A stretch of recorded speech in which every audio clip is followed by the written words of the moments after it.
എൻസൈക്ലോബിങ്സിൻ്റെ പുതിയൊരു വീഡിയോയിലേക്ക് നിങ്ങൾക്ക് ഏവർക്കും സ്വാഗതം. ഈ വീഡിയോയിലൂടെ നിങ്ങളുമായി ഷെയർ ചെയ്യുന്നത് സ്വർണ്ണവിലയുമായി ബന്ധപ്പെടുത്തിയുള്ള വളരെ പ്രധാനപ്പെട്ട മാറ്റങ്ങളാണ് ഉൾപ്പെടുത്തിയിട്ടുള്ളത്. നമ്മുടെ വീഡിയോസ് ആദ്യമായി കാണുന്ന സുഹൃത്തുക്കളാണെങ്കിൽ ആദ്യമേ തന്നെ ചാനൽ ഒന്ന് സബ്സ്ക്രൈബ് ചെയ്യുക. അപ്പോൾ നമുക്ക് വിശദാംശങ്ങളിലേക്ക് കടക്കാം. കഴിഞ്ഞ കുറച്ച് ദിവസങ്ങളിലായി സംസ്ഥാനത്ത് സ്വർണ്ണവിലയിൽ വലിയ വർധനവായിരുന്നു രേഖപ്പെടുത്തിയത്. ആഗോള വിപണിയിലെ ചാഞ്ചാട്ടമാണ് സംസ്ഥാനത്തും സ്വർണ്ണവിലയെ സ്വാധീനിച്ചത്. എന്നാൽ രാജ്യാന്തര വിപണിയിലെ കഴിഞ്ഞ ദിവസം വില ഇടിഞ്ഞെങ്കിലും കേരളത്തിലെ സ്വർണ്ണവില മുന്നേറിയിരിക്കുകയാണ്. വ്യാഴാഴ്ച ഗ്രാമിന് 9,265 രൂപയായിരുന്നു വില. പവൻ വില 74,120 രൂപയും. ഇന്ന് സ്വർണ്ണപ്രേമികൾക്ക് ആശ്വാസം നൽകി വിലയിൽ ഒറ്റയടിക്ക് 440 രൂപയുടെ കുറവാണ് രേഖപ്പെടുത്തിയിരിക്കുന്നത്. ഇതോടെ ഒരു പവൻ സ്വർണത്തിന്റെ വില 73,680 രൂപയായി.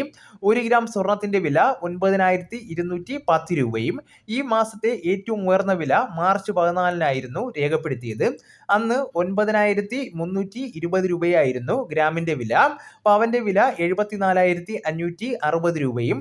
വില കുറഞ്ഞെങ്കിലും ഒരു പവൻ സ്വർണം വേണമെങ്കിൽ 80,000 രൂപയ്ക്കടുത്ത് ചെലവഴിക്കേണ്ടി വരുന്നതാണ്. 5% GST, 3% പണിക്കൂലി എന്നിവ ചേർത്താണ് പവൻ വില ഈടാക്കുന്നത്. വിവാഹ ആവശ്യങ്ങൾക്ക് വേണ്ടിയുള്ള വൈവിധ്യമാർന്ന ഡിസൈനുകൾക്ക് 35% വരെ പണിക്കൂലി ഈടാക്കുന്നതാണ്. സ്വാഭാവികമായും ആഭരണം ഇങ്ങനെയാണെങ്കിൽ കൈപൊള്ളുന്നതാണ്. വാങ്ങാൻ പോകുന്നവരുടെ കൈപൊള്ളുമെങ്കിലും സ്വർണം വിൽക്കുന്നവരെ സംബന്ധിച്ച് വലിയ ലാഭമാണ് ഉണ്ടാകുന്നത്. ആഗോള വിപണിയിലെ സ്വർണ്ണവിലയിലെ മാറ്റങ്ങൾ നാം ഇനി പരിശോധിക്കുമ്പോൾ ആഗോള വിപണിയിലെ പ്രതിസന്ധികളാണ് പ്രധാനമായിട്ടും നിലവിലെ കേരളത്തിലെ സ്വർണ്ണവിലയിലും പ്രതിഫലിക്കുന്നത്. US ചൈന വ്യാപാര യുദ്ധമായിരുന്നു ഒരു സമയത്ത് സംസ്ഥാനത്ത് സ്വർണ്ണവിലയിൽ വലിയ മുന്നേറ്റത്തിന് വഴിവെച്ചത്. എന്നാൽ ഇപ്പോൾ പ്രതിസന്ധി ഉണ്ടാക്കുന്നത് ഇറാൻ ഇസ്രയേൽ സംഘർഷമാണ്. പശ്ചിമേഷ്യ യുദ്ധത്തിലേക്ക് നീങ്ങുന്നുവെന്ന തോന്നൽ വിപണിയിലെ കടുത്ത ആശങ്കയ്ക്ക് വഴിവെച്ചിട്ടുണ്ട്. ഇതോടെ സ്വർണത്തിന്റെ പെരുമ ഉയരുകയും വില കുതിച്ചുയരുകയും ചെയ്യുന്നതാണ്.